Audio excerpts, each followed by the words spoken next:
പുറപ്പാട് പുസ്തകം അധ്യായം 5.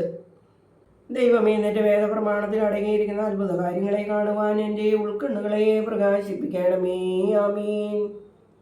പിന്നെ മോശയും അഹ്റോനും ചെന്ന് ഫറവോനോട്, ഇസ്രായേലിൻ്റെ ദൈവമായ കർത്താവ് ഇപ്രകാരം പറയുന്നു, എൻ്റെ ജനം മരുഭൂമിയിൽ എനിക്ക് പെരുന്നാൾ ആഘോഷിക്കേണ്ടതിന് അവരെ വിട്ടയക്കുക എന്ന് പറഞ്ഞു. ഫറവോൻ അവരോട് അവൻ്റെ വാക്ക് അനുസരിച്ചു. ഞാൻ ഇസ്രായേലിനെ വിട്ടയക്കത്തക്കവണ്ണം ആരാണ് കർത്താവ്? ഞാൻ കർത്താവിനെ അറിയുകയില്ല, ഞാൻ ഇസ്രായേലിനെ വിട്ടയക്കുകയുമില്ല എന്ന് പറഞ്ഞു. അവർ അവനോട്, എബ്രായരുടെ ദൈവമായ കർത്താവ് ഞങ്ങൾക്ക് വെളിപ്പെട്ടു.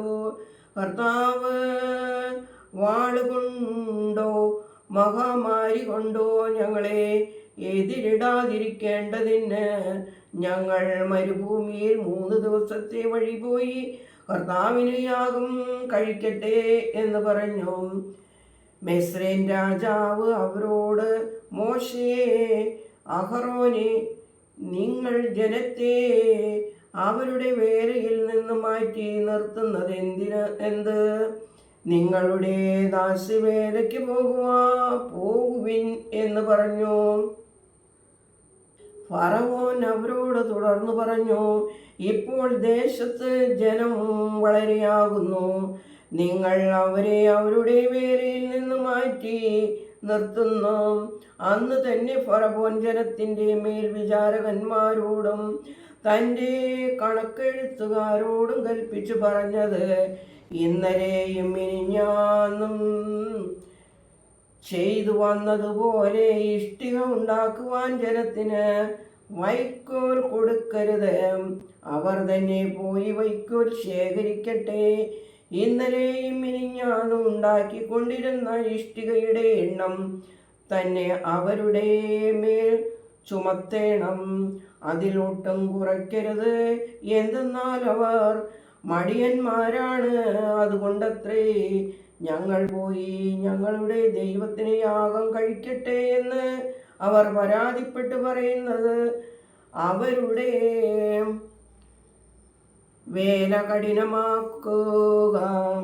അവർ മനസ്സിലാക്കട്ടെ, വ്യർത്ഥവാക്കുകൾ ചിന്തിക്കാതെയും ഇരിക്കട്ടെ. ജനത്തിൻ്റെ മേൽവിചാരകന്മാരും കണക്കെഴുത്തുകാരും ചെന്ന് ജനങ്ങളോട്, ഞാൻ നിങ്ങൾക്ക് വൈക്കോൽ തരികയില്ല എന്ന് ഫറവോൻ പറഞ്ഞിട്ടുണ്ട്. നിങ്ങൾ പോയി കിട്ടാവുന്നിടത്ത് നിന്ന് വൈക്കോൽ ശേഖരിക്കുക. എന്നാൽ നിങ്ങളുടെ വേലയിൽ നിന്നോ ഒന്നും കുറയ്ക്കുകയില്ല എന്ന് പറഞ്ഞു. വൈക്കോലിന് പകരം താളടി ശേഖരിക്കുവാൻ ജനം മിസ്രയീം ദേശത്തെല്ലാം ചിതറി നടന്നു. എപ്പോഴും ചെയ്തിരുന്നതുപോലെ വൈക്കോൽ തന്നിരുന്ന കാലത്തേതുപോലെ നിങ്ങൾ ഉണ്ടാക്കിയ ഇഷ്ടിക ഏൽപ്പിച്ചു തരുവിൻ എന്ന് പറഞ്ഞു. മേൽവിചാരകന്മാർ ജനത്തെ ഞെരുക്കി. ഫറവോൻ ഇസ്രായേൽ മക്കളുടെ മേൽ വിചാരകന്മാരായി നിയമിച്ചിരുന്ന എഴുത്തുകാരോട്, ഇന്നലെയും മിനിഞ്ഞാന്നും നിങ്ങൾ ചെയ്തിരുന്നതുപോലെ ഇന്നലെയും ഇന്നും ഇഷ്ടികകളുടെ എണ്ണം ഏൽപ്പിക്കാഞ്ഞത് എന്തുകൊണ്ട് എന്ന് ചോദിച്ച് കണക്കെഴുത്തുകാരെ ശിക്ഷിച്ചു. ഇസ്രായേൽ മക്കളുടെ എഴുത്തുകാർ ഫറവോന്റെ സന്നിധിയിൽ പരാതിപ്പെട്ടു പറഞ്ഞത്, അടിയങ്ങളോട് ഇങ്ങനെ ചെയ്യുന്നത് എന്തുകൊണ്ട്? വൈക്കോൽ തരാതെ അടിയങ്ങളോട് ഇഷ്ടിക ഉണ്ടാക്കുവാൻ പറയുന്നു. നിന്റെ ദാസൻ വേദന അനുഭവിക്കുന്നു. ഈ ജനത്തോട് വലിയ കുറ്റമാണ് അങ്ങ് ചെയ്യുന്നത്. ഫറവോൻ അവരോട് പറഞ്ഞു, നിങ്ങൾ മഹാ അലസത കാട്ടുന്നു. അതുകൊണ്ടാകുന്നു നിങ്ങൾ പറയുന്നത്, ഞങ്ങൾ പോയി കർത്താവിന് യാഗം കഴിക്കട്ടെ എന്ന്. ഇപ്പോൾ പോയി വേല ചെയ്യുവിൻ, നിങ്ങൾക്ക് വൈക്കോൽ തരികയില്ല. ഇഷ്ടികയുടെ എണ്ണം ഏൽപ്പിക്കുകയും വേണം.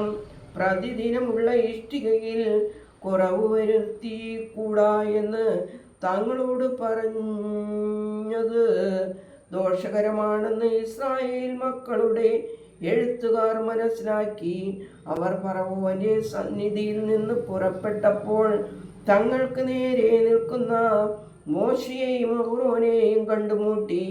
അവർ അവരോട്, ദൈവം നിങ്ങളെ നോക്കി ന്യായം വിധിക്കട്ടെ. എന്തെന്നാൽ ഫറവോന്റെയും ഭൃത്യന്മാരുടെയും മുമ്പിൽ നിങ്ങൾ ഞങ്ങളെ നാറ്റിച്ചു. ഞങ്ങളെ വധത്തിനായി അവരുടെ കൈകളിൽ വാൾ കൊടുത്തു. മോശ ദൈവത്തിങ്കിലേക്ക് തിരിഞ്ഞു.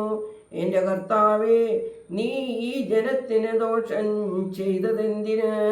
നീ എന്നെ അയച്ചതെന്തിന്?